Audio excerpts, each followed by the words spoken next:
what did you comply, Mr. Morales? What did you comply? Wala, dito sa PDS mo, ang sinagot mo at ang tanong sa'yo, have you ever been formally charged? This committee is in receipt of a letter coming from Attorney Paquito Ochoa stating therein that hindi siya maka-attend sa hearing natin dahil may sakit siya. And meron siya kasama, may attached dito na medical certificate from St. Luke's Medical Center stating that COVID-19 PCR viral RNA detected, interpretation positive. Positive daw siya sa COVID kaya hindi siya maka-attend.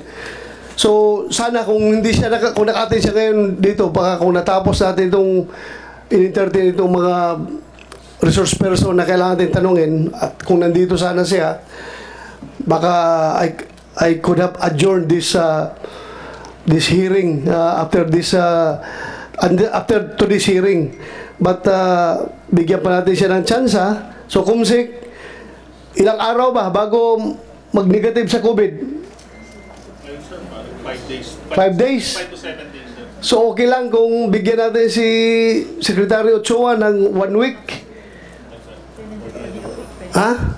DOH. Sino taga-DOH dito? Walang DOH. So we will be giving Attorney Paquito Ochoa 1 week to recover from COVID.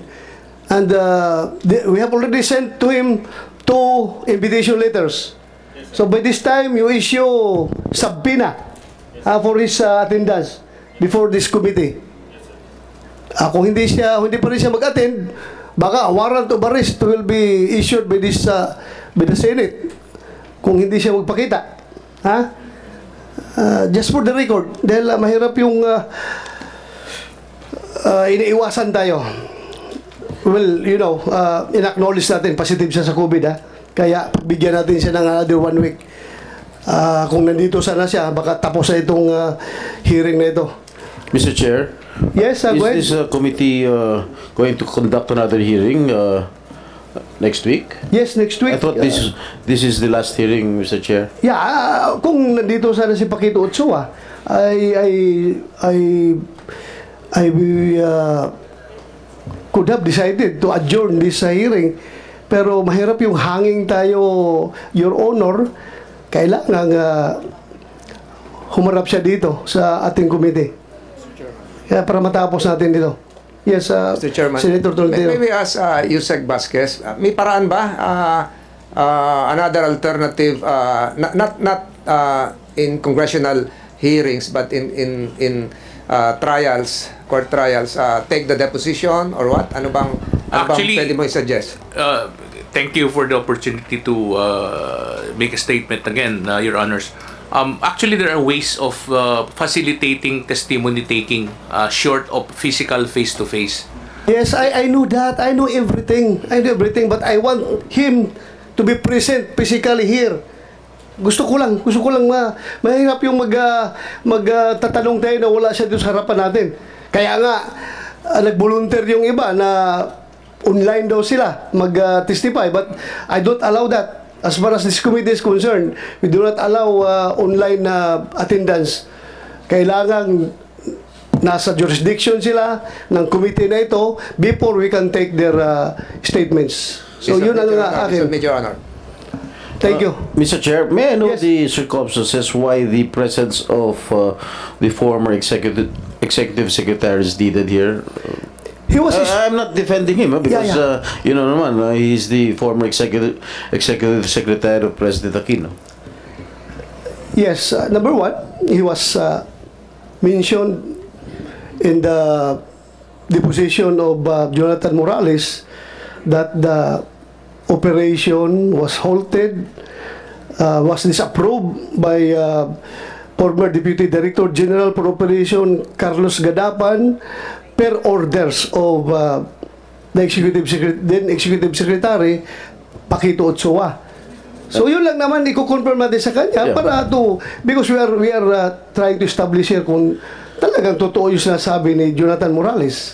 Well, Mr. Chair, as far as I'm concerned, these are all hearsay, and you cannot you cannot believe in all the alibis or the imagination of this particular resource person, Mr. President. Yes, Mr. I am Chair. taking your position on this matter, Your Honor, but when you say heresy, wala siyang personal knowledge. So let us define now what is personal knowledge. Personal knowledge is talagang siya ang nakakaalam. Siya ang nakakaalam, di ba? So, right here, right now, I presume, hindi ako abogado ha, hindi ako abogado, ordinaryong police lang po ako. Pero ito ang interpretation ko.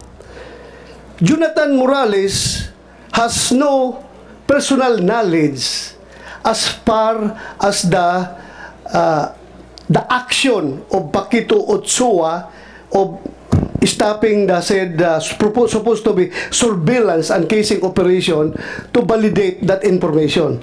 But he has a personal knowledge as far as that information is concerned. So, when we talk of personal knowledge, alam niya yung impormasyon. So, personal knowledge pa rin yan because nakausap niya si Gadapan na sabi niya, pinahinto itong operation natin, disapprove ko dahil ayaw ni Executive Secretary Ochoa. So, may personal knowledge si Morales of that information. Pero wala siyang personal knowledge as far as that incident is concerned. Na pagbigay ng order ni Ochoa na i-basura yung operation. So, yun lang sa akin.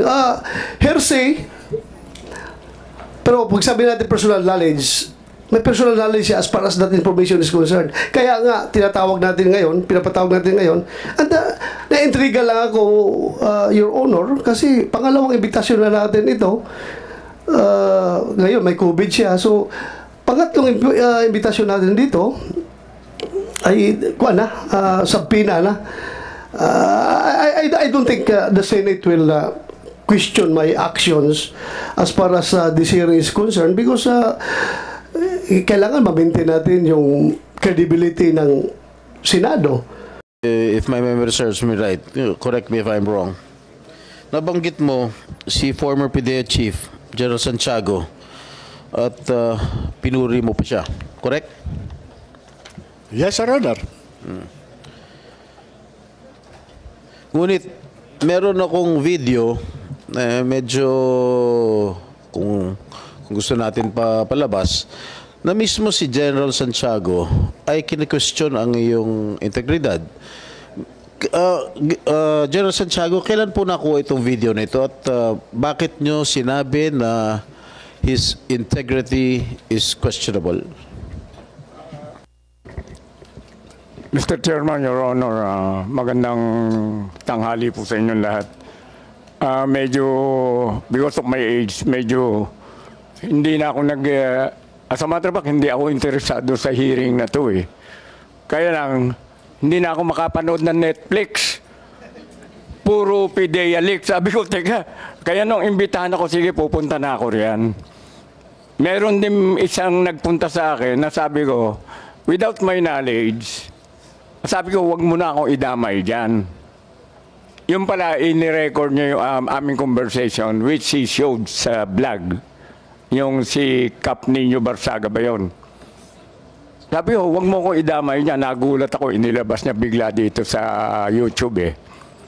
Ngayon, ang malalim kasi itong pinagmumulan ng problema ng PDEA. Historical hong problema nito. Ang pinapalabas dito, kami mga sinungaling. Romy Enriquez, pwede Mr. Chairman, i-address ko si Romy. Ikaw pinapalabas mo, mentionin mo na akong Director General noon. Pagkatapos sinasabi mo, pababalikan ko kayo kung nakakaintindi kayo ng organization. Hindi ako nag-iimbestiga sa inyo.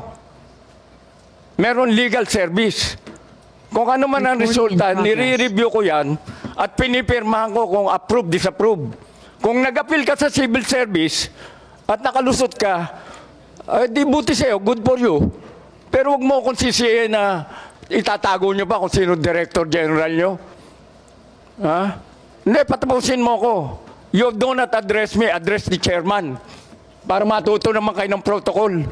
Daldalan ngayon, daldalan dito, hindi nyo i-address ang chairman eh. Ha? Huwag niyo akong ituro na hindi ko alam. Noong time na yan, Mr. Chairman, ang tao ng PIDEA galing NARCOM. Iilan ng taon si General Abinido nag-organize yan. Out of the 1 billion pesos, minagas ng 500 million, yung 500 million ginamit ni General Abinido para i-organize ang PIDEA. Yun ang minana ko sa kanya.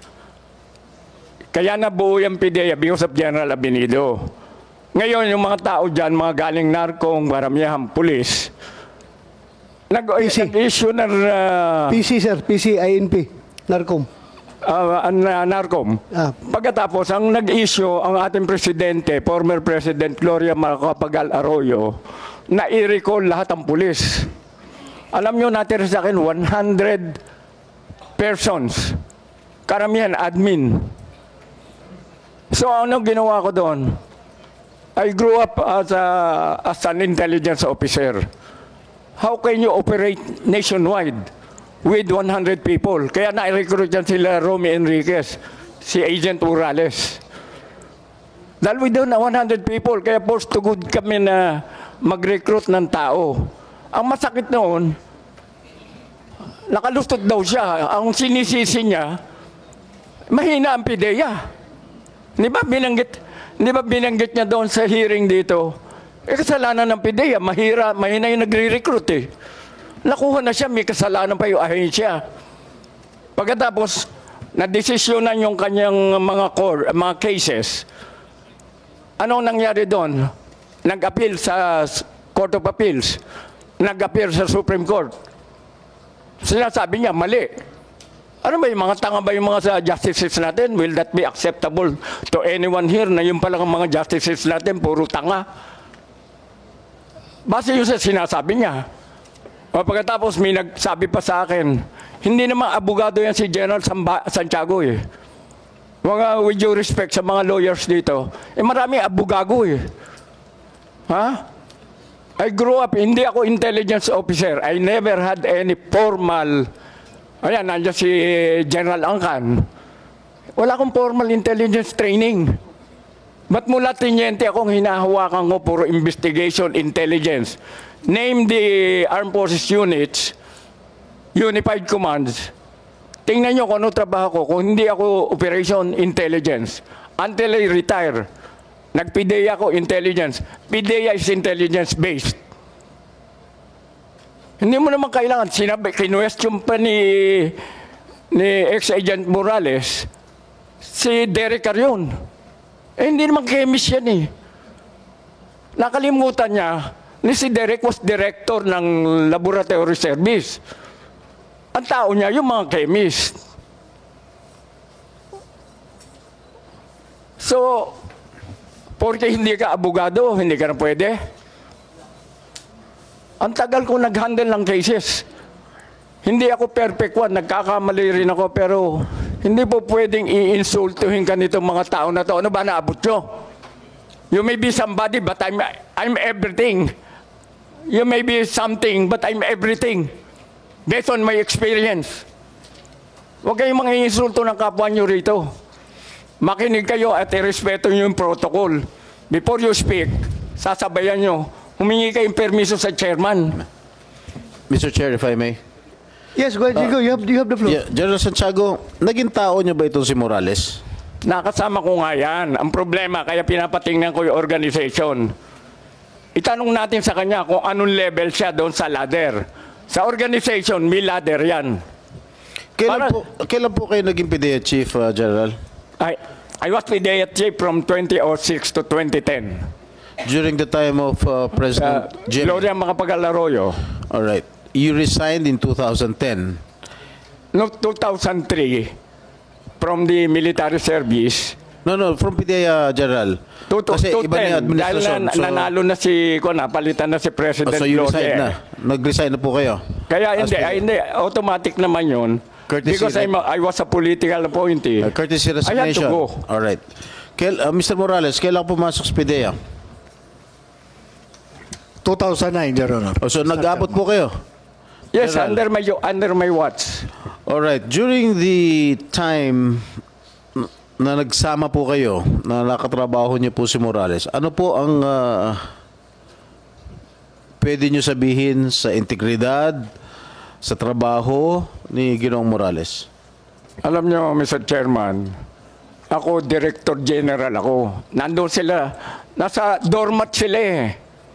Doormat sila eh. As a matter of fact, within the IS, IIS, nandun siya sa ibaba, investigador siya. Meron pa siya na, I think, nandiyan si Francia, pero above Francia, there's somebody else. Pagkatapos, saka ka lang aakyat doon sa DG for Deputy for Operation, the classmate of our Honorable Chairman. Ang nagtataka ko, bakit he is all over? Ba't nandoon ka? Nilalampasan mo lahat ng tao. Sino? You're talking about Morales? Eh, nakadiretso nga siya hanggang Malacanang daw eh. So he did not follow the chain of command. Yun ba ibig niyo sabihin? Walang chain of command na sinusundan. He's all over. Pagkatapos, tinira pa niya ako. Ang sinasabi ko noon, titirahin mo ko, meron tayong command group, Mr. Chairman. Ano po pagkatira sa inyo, General? Eh, yung mga tungkol sa chemicals yan, ipahimkuan. Ang hindi niya alam, yung chemicals na destroy na yon, that was taken up during the conference of the command group, conference group, at the behest of the laboratory, the chemist. In-explain na wala nang gamit yan, pero po pwedeng dahil nag-offer yung kumpanya na kung ano yung diluted chemicals, bibili nila. So nagkonsulta ako. He's not a member of that group. Who was his immediate superior, General? Si Francia kamo? Sabi si Francia, hindi ko na sila matandaan. So, wala kayong, nung pumasok si Morales sa PIDEA noong 2009, wala kayong, hindi kayo nag-uusap, hindi mo siya kilala? No, I know him. I know him dahil kami yung Mr. Donut Group. Yung Mr. Donut, umupo ka ng mesa, lahat ng chismis sa buong Pilipinas, mapapakinggan mo. Kasama po siya? Eh, nandun yung kanyang misis, hindi ko malam kung misis niya yun. Kaibigan namin eh. Kaya nung inirecommend, sila General Bobby Santiago, my deputy, recommended, inabsorb namin sila dahil talagang kailangan namin ng ahente. Wala kami talagang, good afternoon, Senator. Pwede niyo pa sabihin sa amin kung ano pagkakilala niyo rito sa ahenteng ito? Hindi nga, ang nangyari nga noon, dahil in-need kami, alam ko, investigador siya ng pulis eh, galing nga sa NAR Group, may experience. O di sige, nag-apply, dumaan sa process, na-approve. Na-approve, so nandoon siya.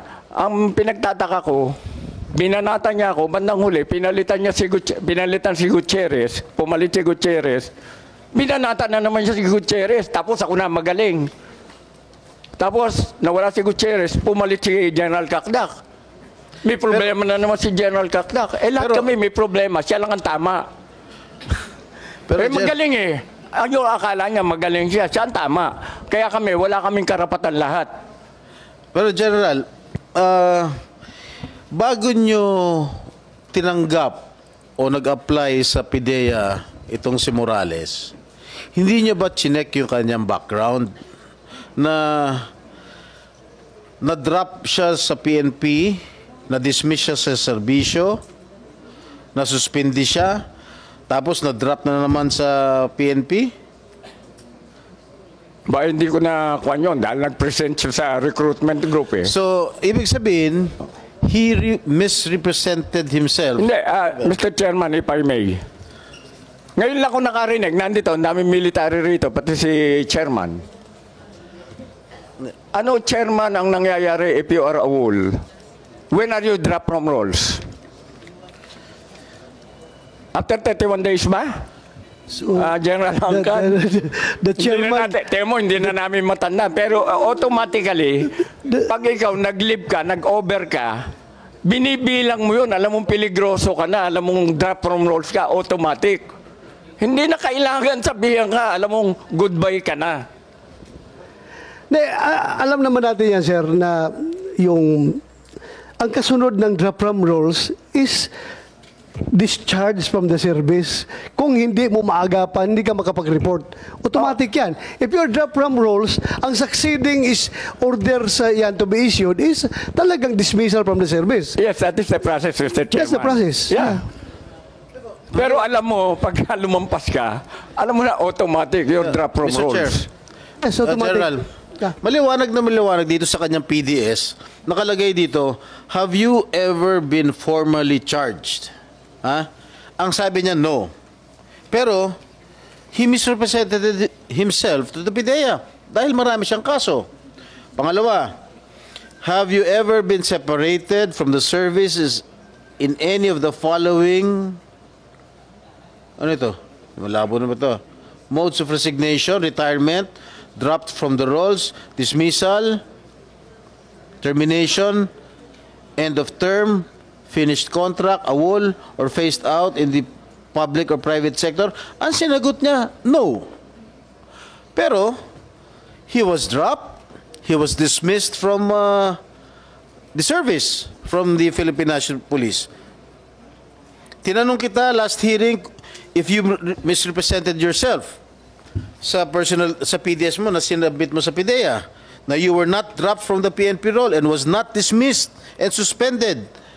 The PDS was made under oath. So malinaw na nagsisinungaling ka sa PDS mo. Dahil dito, maliwanag na sinabi mo na wala kang mga kaso. Sabi mo, no. Tapos dun sa mga, tinanong ng, may tanong dito sa PDS, have you been separated from the service? Sinabi mo, no. O pero dito, natanggal ka sa serbisyo, meron ka mga kaso, you misrepresented yourself. O di sinungaling ka. Mr. Chairman, pwede sumagot. Your Honor, gaya po nung nasabi ko nung... But before we Mr. continue, pasensya ka na, Sir Senate President, ilang minutes ka na nakaupo dito. I failed to recognize you. Masyadong malalim yung iniisip ko eh. Pasensya ka na. I would like to acknowledge the presence of our Senate President, Senator Mig Suberi. Sorry, Your Honor. Maraming salamat, Mr. Chairman. I'll give an opening statement after the gentleman answers the queries of Senator. So, Senator Jinggoy, after that answer, we'll yield the floor to that Senate President. Go ahead, Agent Morales. Your Honor, na-comply ko po yung mga requirements. Yung pong binabanggit ni Honorable Senator Jinggoy Estrada, ito po yung may mga pinabago sa akin ang PIDEA HRS nung panahon po na yon. Kasi may mga information po ako doon na hindi ko pa alam kung ano yung status noon. Ngayon, nung bago ako tanggapin ng recruitment committee, na-comply ko po lahat, pati nga po mga clearances eh. Ngayon po, ako po, nire-respeto ko po si General Santiago. Agent Morales, klaruhin lang kita. Kung you misrepresented yourself, sigurado ako, yung mga taga-PIDEA people will run after you and will charge you with fraudulent appointment or fraudulent enlistment niya sa armed forces eh. Hahabulin ka talaga kung nag-misrepresent ka. I am sure, habulin ka. Your Honor, Mr. Chairman, no recruitment process, na-comply ko po lahat yung kaya nga po ako nagkaroon ng appointment. At ako po ay naging subject po nung background investigation ng PIDEA. Ang ano po niyan, ang PIDEA po, ang tumanggap sa akin. Yung sinasabi po ni Gerald Santiago na sinisisi ko po siya doon sa hindi po. Ako po, personal na ni-recruit ni Gerald Junicio Santiago. Ako po ay naglalakad sa Green Hills. Huminto po yung kotse sa harap ko mismo. Ang sabi niya sa akin, gusto mo mag-PIDEA? Sabi ko, sir, qualified po ba ako? Di ba board passer ka? Yes, sir. Oh, may barong ka. Sabi niya sa akin, yes, sir. Punta ka ron kay Wilkins. Alam mo yung Castañeda? Yes, sir. O, punta ka ron. Akala ko pa nga po kung sino po yung Wilkins. Yung pagdating ko nga po ron, yung po pala, yung superintendent ng PIDEA Academy. So, nung araw na yon hindi na po ako nakauwi. Meron pong gentleman's course po doon na kinakandak. At yung Mr. po... Chair, if I may, Please go ahead. the narratives of Mr. Morales is not germane to the question that I've asked. No, what I was asking is that did you misrepresent yourself when you applied for a position at the PIDEA? Because it is very clear in the PDS that you misrepresented yourself. Despite the Mr. fact. Chairman, Your Honor. Answer directly. The question. Wala po akong represent, Your Honor. Kasi po, kinomply ko po yan doon sa PIDEA admin. Kinomply ko po yan. Yan pong mga hindi ko po alam yan na basta kinomply ko po yan. Kaya nga po nila ako tumanggap eh. To continue, Your Honor, Mr. Chairman. No. What did you comply, Mr. Morales? What did you comply? Wala. Dito sa PDS mo, ang sinagot mo at ang tanong sa'yo, have you ever been formally charged? Sinagot mo, no. Pero marami ka namang kaso rito. At inuulit ko, have you been separated from the service in any of the following modes? Resignation, retirement, drop from the rolls? You said, no. Di sinagot mo, no, maliwanag naman. Your Honor, yung nga po sandali lang. Tapos dito sa nakalap natin mga records mo, marami kang mga kaso. Mr. Chairman, normal po doon sa operatiba ang magkakaso. Why did you misrepresent yourself? Your Honor, wala pong misrepresentation dyan. Dapat sinabi mo, Mr. yes, Chairman. you have been formally charged. Recording in progress. Mr. Chairman, Your Honor, ako'y nag-comply doon sa hinihingi ng PIDEA recruitment recruitment doon. General Santiago, you were PIDEA chief at that time.